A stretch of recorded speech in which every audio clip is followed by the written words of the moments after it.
اتفضل يا سيدنا، بارك لنا. صلي لنا يا سيدنا عشان نعم، نبتدي. اتفضل يا سيدنا، اتفضل. صلي لنا، اتفضل. لا العفو، اتفضل. ما ينفعش. بسم الآب والابن والروح القدس الإله الواحد آمين. اللهم اجعلنا مستحقين أن نقول بالشكر أبانا الذي في السماوات. اتفضل.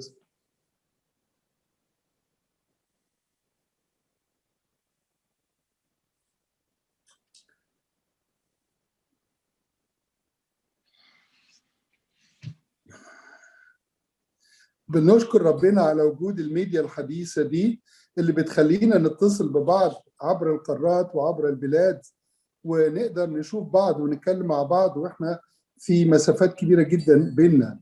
فدي نعمة كبيرة نطلب ربنا يديمها علينا ونستفاد بيها كويس، وهو ده الأسلوب اللي بيتناسب مع ولادنا وبناتنا، اللي هو الكوميونيكيشن الحديثة دي. ففعلا الميديا دي هي نعمة ممكن إجادة استخدامها. بنشكر ربنا طبعا على نعمة الصحة وعلى الكنيسة إنها بخير، ودي نعمة كبيرة. لما كنا نيافتك وأنا مع بعض في المجمع المقدس، البابا تودروس ركز جامد في علاقة اتصال الآباء الأساقفة وبالذات في أوروبا وفي المهجر بعضهم ببعض، والاتصال بينهم وبين الكنيسة الأم. وهو ده بالظبط اللي نيافتك بتعمله دلوقتي، إن أنت بتحاول تربط بين الآباء الخدام والأساقفة في أوروبا وجوه السويد وبره السويد. فالحقيقة دي نعمة كبيرة ومهمة جدا، بنشكر قداسته عليها، لأن دي تساعدنا في تبادل الخبرات وترابط الكنائس. بشكر نيافتك يا سيدنا أنبا بكير على إنك تدعيني إن أخد بركتكم وبركة الكلام معاكم. الحقيقة الأبروشية بتاعتك هي أبروشية مبروكة جدا، والعمل ربنا واضح فيها بشكل غير عادي. والآباء الكهنة هنا وأنا وكل الشعب بيتمنى لو ناخد بركتك يوم 13 14 أو 15/5 عشان نيافتك تدينا كلمة روحية لكل الخدام والخادمات والكهنة والأسر في ألمانيا. فريت لو وقت نيافتك يسمح تدينا كلمة روحية وتدينا برضو جزء من خبراتك في السويد علشان نستفاد بيها في ألمانيا. الصراحة يا سيدنا أن النهاردة لسه راجع من كنيسة بريمن وفرحان بعمل ربنا زي اللي أنا شفته بالظبط في السويد، وشفت عمل ربنا في الكرازة والخدمة وتأسيس الكنايس عند نيافتك. هو ده بالظبط اللي شفته بالحرف الواحد في كنيسة بريمن. بريمن دي مدينة جميلة جدا على الساحل الشمالي بتاع ألمانيا، وكنا بنصلي ضيوف على كنيسة إنجيلية 15 سنة، وبعد كده فجأة قالوا احنا عاوزين نبيع المبنى ده ونهده ويتعمل بيوت علشان الأبروشية الإنجيلية تبقى عندها فلوس كتيرة لأن هي في احتياج للفلوس. وفعلا هدوا المبنى واتعمل شقق وحاجات زي كده، وبقينا ضيوف على كنيسة تانية. إلا إن المكان التاني ده كان مطلوب مننا نصلي مرة واحدة في الشهر، وبصعوبة جدا جدا أمكن إن احنا ناخد يوم سبت معاه، وكانوا الجيران مش مستحمليننا ويجيبوا لنا البوليس كل شوية. فكانت الكنيسة يعني كشعب في حالة يعني ضيق شديد، وكانوا بيصرخوا لربنا إن يبقى عندنا مكان نصلي فيه. مطلوب مننا إن احنا يكون عندنا مكان للقداسات وللمطبخ وللأغابي والمدارس الأحد وسكن للكاهن، وما كانش فيه كاهن مستمر أو دائم لكنيسة بريمن. فالحقيقة كان وضع من أعجب ما يمكن. لكن اللي كان بتتميز به هذه الكنيسة حبهم لربنا، حبهم لبعض، مساعدتهم لبعض، كرم الضيافة. يعني اللي كان يروح كنيسة بريمن دي كان يشعر بدفء عاطفي وحسن استقبال وروحانية غير عادية وإيمان غير عادي. فعلا ربنا اتمجد. ورئيس مجلس الكنيسة كان بيقرأ الجريدة المحلية في بريمن، فلقى إن في بيحاولوا يبيعوا مبنى، فراح هناك يسأل يا جماعة انتوا عندكم مبنى عايزين تبيعوه ككنيسة؟ فأنا جاي أشوفه. قالوا له لا اصبر احنا هنوصلك بواحد في رئاسة الكنيسة الإنجيلية، هو هيقول لك معلومات احسن. فراح هناك قال له لا لا لا، المكان ده قديم ومش كويس والسقف عايز تصليح، احنا نشوف لك مكان تاني كويس يليق بيكم يا أقباط. ودانا مكان في غاية الروعة والجمال. أول ما شفناه قلنا هو ده وبس. وفعلا رحنا شفنا المكان واتفقنا خلاص، حددوا لنا ميعاد مع الموثق علشان نمضي العقد، والفلوس مهما كان هنجيبها بأي طريقة. وبعد شوية اتصلوا بينا قالوا لنا لا، ده في ناس تانية ألمان عرضوا علينا ضعف المبلغ، فإحنا مش هنبيع لكم المكان ده. الناس زعلانة ومتضايقة، ويا رب إزاي يحصل حاجة زي كده. لكن بإيمانهم الكبير ومحبتهم لربنا وثقتهم إن ربنا بيدبر كل شيء حسب مشيئته، فوجئنا إنهم عرضوا علينا مكان تاني. المكان التاني ده جنبه بيت كامل كسكن لأسرة الكاهن، وجنبه حديقة كبيرة جدا جدا اللي الولاد والبنات يلعبوا فيها، ومبنى في كنيسة، وفي صالة للأغاني، وفي مطبخ معد بكل شيء، مكتب للكاهن، في كانتينة، في كيندر جارتن، في مكان للجيم. كل ما تشتهيه جمايندا في حياتها موجود في هذا المكان. ما بقينا مش مصدقين. قالوا لنا بصوا، لو انتوا عايزين تشتروا المكان ده لازم في خلال المدة الفلانية دي تكونوا جبتوا لنا مبلغ 400 ألف يورو. 400 ألف يورو لكنيسة صغيرة، أغلبها ناس يعني ما بيشتغلوش في شغلانات كبيرة ولسه جايين من مصر وحاجات زي كده. طب يا رب نعمل ايه؟ وفجأة ابتدى الناس تجمع، والناس في فترة قليلة جدا نجحوا، وبالرغم من ان ظروف شغلهم يعني بسيطة جدا، إلا أنهم قدروا في خلال مدة صغيرة جدا يجمعوا 100 ألف يورو. وباتصالات رئيس مجلس الكنيسة هناك أمكن الوصول لبنك يسلفنا بقية المبلغ، وفعلا قبل الميعاد اللي حددته رئاسة الكنيسة الإنجيلية أمكن إمضاء العقد. النهاردة أول يوم كنت أصلي في هذا المكان، حاجة تفرح القلب. الصالة اللي كنا بنصلي فيها كان النهاردة يمكن 80 إنسان موجودين، والتهوية جميلة، الإضاءة جميلة، درجة الحرارة. كان يوم جميل يفوق العقل والخيال. الناس كانوا فرحانين، واتعمل للأطفال مكان للعب ومدارس الأحد وللأغابي، وخرجوا ونزلوا في الجناين. يعني كان النهاردة حاسين فعلا كأنه يوم عيد. وبعد ما خلصنا كل ده قعدنا مع بعض، وطلبوا ان انا اقول لهم كلمتين صغيرين. فانا اتكلمت عن نقط كتيرة الحقيقة، لكن كل نقطة كنت بقولها سريع جدا. فانا بستأذن نيافة سيدنا أنبا أباكير، هتكلم عن 20 نقطة، لكن كل نقطة سريعة جدا بحيث ما نطولش عليكم. قلت للناس اللي موجودين إن كنيستنا في بريمن لازم تكون كنيسة كارزة. لازم أعرف الناس اللي في المدرسة، في الجامعة، في الشغل، أنا مين وإيه الفرق بيني وبين الكنيسة، الكنيسة الإنجيلية، الكنيسة الكاثوليكية. إيه اللي يجمع بيننا، إيه اللي بيفرق بيننا، ما هي خصائص الكنيسة بتاعتي. يعني لازم أكون كنيسة كارزة. ولازم كمان يبقى القداس بتاعنا في ناس من الألمان نفسهم.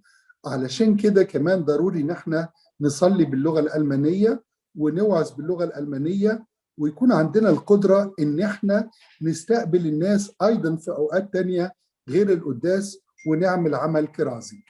مهم جدا كمان ان المجتمع اللي حوالينا يعرف ان احنا موجودين.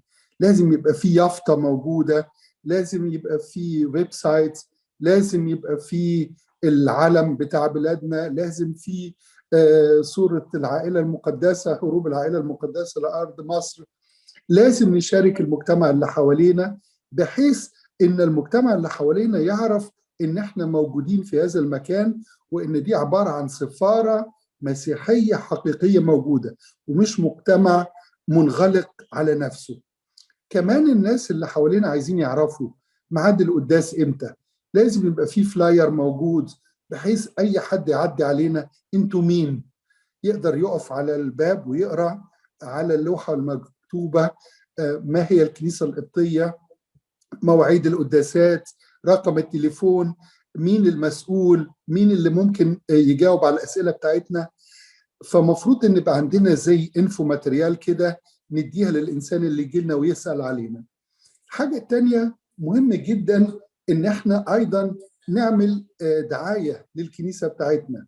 مش عيب ابدا ان في الجريدة المحلية نقول ان احنا عندنا برنامج في الخدمة. في الجرايد الألمانية بيتكتب الأنشطة بتاعت الويك إند، فمش عيب إن يتكتب القداسات في كنيسة بريمن يوم كذا الساعة كذا. ساعات واحد جاي مثلا من كنيسة أخرى وعنده شغل في الويك إند دي في بريمن، عايز يعرف ميعاد القداسات اللي يحضرها، فلو فتح الجريدة يقدر يعرف ميعاد القداس في كنيسة بريمن يوم كذا الساعة كذا. فالدعاية دي مهمة جدا. الحاجة الثانية الحقيقة اللي أنا كنت مبسوط جدا منه مشاركة الشباب النهاردة في الخدمة. لقيت إن الولاد الصغيرين عندهم إلمام ممتاز جدا جدا بالحركات الطقسية، وخلينا النهاردة الولاد الصغيرين هم اللي يقوموا بالخدمة. الكبار كانوا يساعدوهم، لكن الخدمة الأساسية قائمة على الشباب الصغير، وطلبنا منهم انهم يزودوا الخدمه عن طريق الكوميونيكاسيون وعن طريق الميديا الحاليه. الحاجه الثانيه كانت في رغبه ملحه ان الكنائس تتزاور مع بعض اكثر. كنيسه فيلمسهافن تزور بريمن، بريمن تزور هامبورغ، هامبورغ تزور هانوفر، هانوفر تزور برلين، برلين دوسبورغ. يعني في رغبه شديده لتكامل المصالح، وأيضا لتبادل الخبرات، التزاور مع بقية الكنائس. الحاجة اللي كانت عجباني قوي قوي النهاردة اللي شفتها إن اتعمل مكان للإندور جيمز، نلعب بليارد، نلعب بينج بول، وأجهزة بتاعت الرياضة. ولقينا إن ضروري جدا إن أولادنا وبناتنا يقضوا وقت كبير في الرياضة أو الموسيقى جوه مبنى الكنيسة، عشان عيالنا ما اضطروش يروحوا لأماكن تانية عامة وممكن يتعرضوا ل يعني أخطار أو متاعب أو حاجات زي كده. فالحقيقة ربنا ادانا كاهن فاضل جدا هو وزوجته، وبيحتضنوا الأولاد والبنات. فبنشجع أولادنا وبناتنا إن هم ييجوا يشتغلوا ويعملوا الرياضة أو يعملوا الإندور جيمز جوه الكنيسة بتاعتنا. فكانت النهاردة حاجة جميلة قوي نشوف بعد حتى الكبار ما بيخلصوا شغل في الكنيسة زي الدهانات أو توضيب أو كده، لقيناهم بينزلوا يلعبوا مع بعض، أبونا يلعب معاهم، الكبير والصغير، الولد والبنت. يعني كانت حاجة جميلة قوي إن الرياضة جزء من الخدمة. وإحنا لما كنا في الأمبرويس كنا نعرف إن الملعب الكرة بتاع الأمبرويس كان هو أعظم مدخل للكنيسة القبطية. يعني الأول نلعب كرة قدم في الأمبرويس وبعد كده نخش على مدارس أحد والقداس. لما رحت كندا وأمريكا لقيت إن فعلا كنايس جديدة عملوا مبنى الكنيسة وعملوا جنبه صالة للجيم، وثبت إن صالة الألعاب هي مدخل ممتاز لدخول الكنيسة.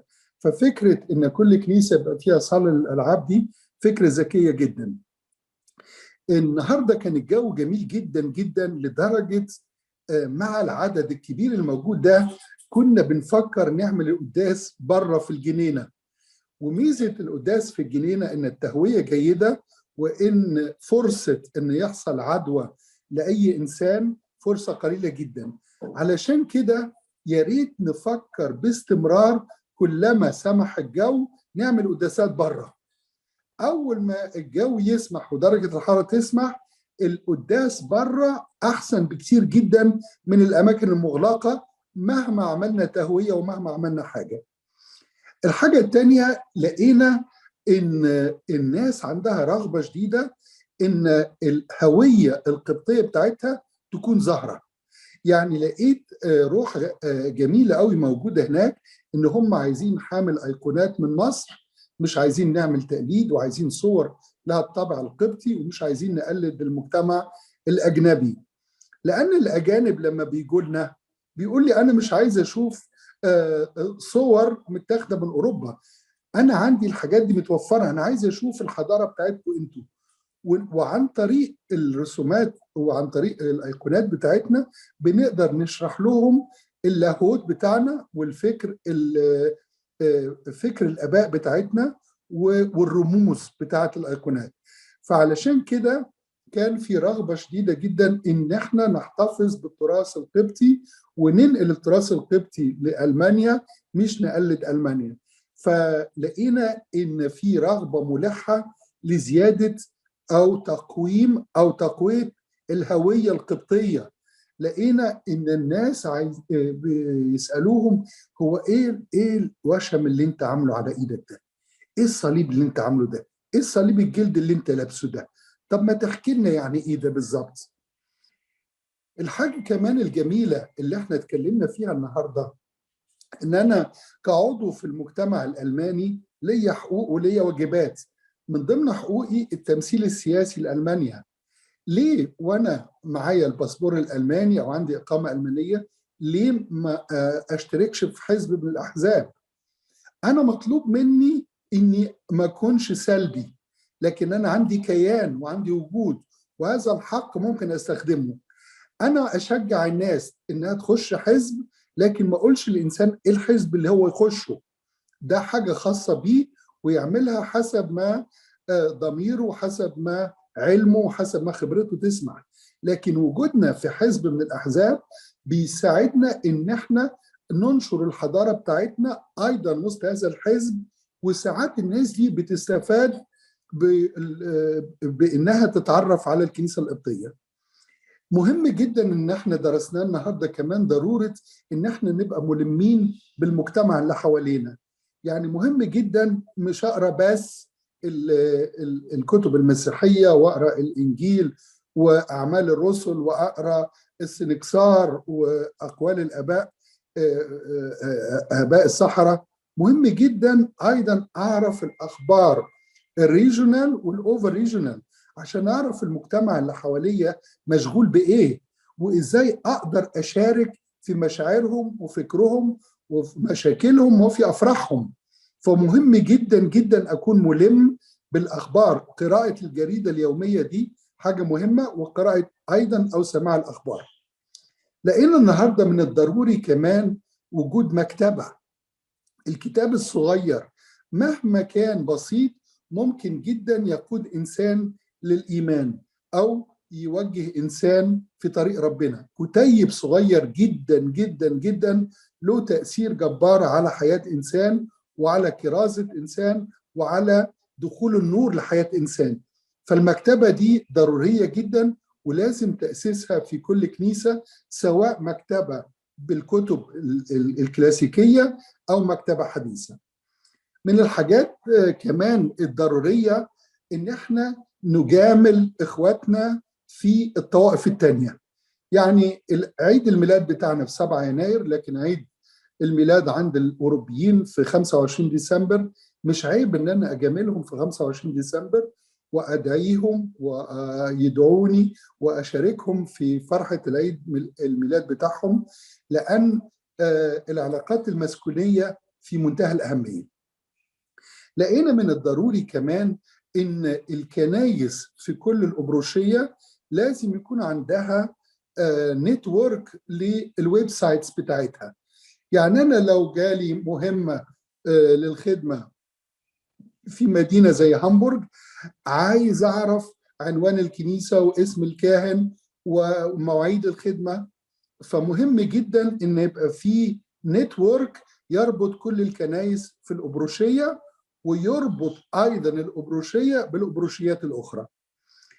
مهم ايضا ان في مكاتبنا كأساقفة ان يبقى في صورة لقداسة البابا.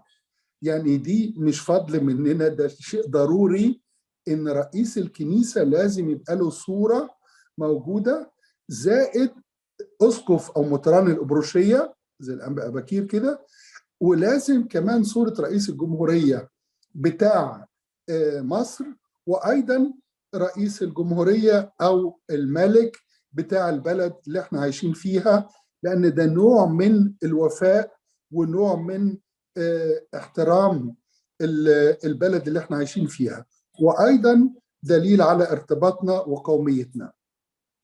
مهم جدا ان يبقى فيه الكونتاكت ادريس. يعني انا واقف عند باب الكنيسه والكنيسه مقفوله، بس مكتوب لو انت محتاج حاجه اتصل بفلان، لو انت عندك اسئله اتصل بفلان، او في الويب سايت. الكونتاكت ادريس بتاعت الكنائس لازم تبقى مشهوره. النهارده شفت حاجه جميله قوي، وبالذات في ايام الصيام، ان الكنيسه بتاعت بريمن جايبه مواد غذائيه صيامي عشان تشجع الناس على الصيام، وايضا علشان نشجع الاديره في مصر انهم يبيعوا منتجاتهم هنا. يعني انا لما بشتري حاجه من الكانتينه بتاعت كنيسه بريمن اشجع انتاج الدير بتاعنا في مصر اللي بينتج كذا وكذا وكذا. لما رحنا في عيد قداسه البابا كيرلس ال50 نحضر في دير مريمينا، قدمون لنا عصير مانجا فوق العقل والخيال. ايه ده؟ حاجات مش موجوده في المانيا. عملوا لنا ايس كريم صيامي، ادونا شوكولاته صيامي، ادونا حلاوه طحينيه صيامي، ادونا اكل كله من منتجات الدير، وعلى مستوى عظيم جدا جدا جدا من النقاوه، مستواه من اجمل ما يمكن واحسن من اوروبا كمان. فليه ما نشجعش ايضا تسويق المنتجات الاديره بتاعتنا في مصر هنا، سواء من الكتب، شوفوا المنتجات المكتبه بتاعت مريمينا، ده كنوز كنوز بيطلعوها، وايضا المنتجات الغذائيه. لقينا كمان من الضروري ان احنا البلاد اللي عايشين فيها زي بريمن زي هامبورغ زي فيها مطارات، لقينا من الضروري ايضا ان الناس اللي بتسالنا الاول عن القداس وبعد كده تتمتع بكرم الضيافه وبعد كده يقولوا لنا عايزين نزور مصر، فلقينا من الضروري جدا تنظيم رحلات لمصر. يا ريت نشجع الرحلات الدينيه، وبالذات بعد ان شاء الله فتره الكورونا ما تعدي بسلام. الحكايه دي بتربط الناس الالمان بمصر وبالذات بالاديوره، ووجودنا هناك بيبقى تعضيد لاديورتنا وتعضيد لاهلنا وللسياحه، وبيبقى في تبادل يعني وجهات النظر، واحنا نازلين نودي بعض المعونات للناس الغلابه او ادويه او اجهزه او لبس، واحنا جايين نجيب كتب ونجيب بخور ونجيب حاجات زي كده. احنا موجودين دلوقتي في شهر رمضان، فمهم جدا ان احنا نتصل بالقنصل او نتصل بالسفير ونعيد عليه بمناسبة رمضان، لان دي نوع بيوري ولائنا ايضا لمصر. بالنسبة اخر نقطة هتكلم فيها دلوقتي، طولت على نيافتك يا سيدنا انبا بكير سامحني. اخر نقطة اللي نيافتك ابتديت بيها الكنيسة القبطية والكورونا. الكنيسة القبطية ادتنا حاجات كتيرة جدا ضد نحارب بيها الكورونا. زي ايه؟ الكنيسة القبطية بتستعمل البخور بشكل غير عادي. البخور ده مادة للتعقيم وللتنقية وقتل الفيروس، والبخور بيوسع البرونكيال سيستم وبيعمل ريلاكسيشن للماسلز وبيعمل توسيع للجهاز التنفسي. كمان عرفتنا مثلا زيت حبة البركة بيزود المناعة. اتعلمنا دلوقتي من ألمانيا في معمل جامعة إيسن في نوردراين فيستفالن إن العرقسوس اللي احنا بنشربه في مصر ده هو قاتل لفيروس الكورونا. الكنيسة القبطية ورتنا إن الصيام بيحسن جهاز مناعة الإنسان، وإن اللحمة الكتيرة ضارة ضارة لجسم الإنسان وللمناعة. فالكنيسة القبطية حصنتنا بحاجات كتيرة. الصيام نفسه فايدة كبيرة جدا لتحسين مناعة الإنسان ضد الكورونا. علشان كده ابتدينا نعمل كمان قداسات كتيرة جدا وسريعة جدا. يعني اللوك داون في ألمانيا ما خلاناش نقفل الكنيسة، بالعكس نفتح الكنيسة أكتر من الأول، نعمل قداسات سريعة جدا، رفع البخور نص ساعة، القداس ما يزيدش عن ساعة، الناس تخلص القداس تاخد لقمة البركة وتمشي جري. مفيش سمول توكس، مفيش أغابي، مفيش مدارس أحد، علشان الناس ما تقعدش مع بعض ونقلل الكونتاكت. وبقدر الإمكان بنفتح الشبابيك لو الجو يسمح، أو بنعمل قداسات بره، وبنستخدم البخور بطريقة مكثفة جدا. علشان كده نشكر ربنا إن احنا قدرنا نعدي السنة اللي فاتت دي بتاعت الكورونا يعني بسلام. ويعني الأضرار اللي خرجت منها الكنيسة في ألمانيا يعني نشكر ربنا، تكاد لم يوجد إنسان خد كورونا من قلب الكنيسة.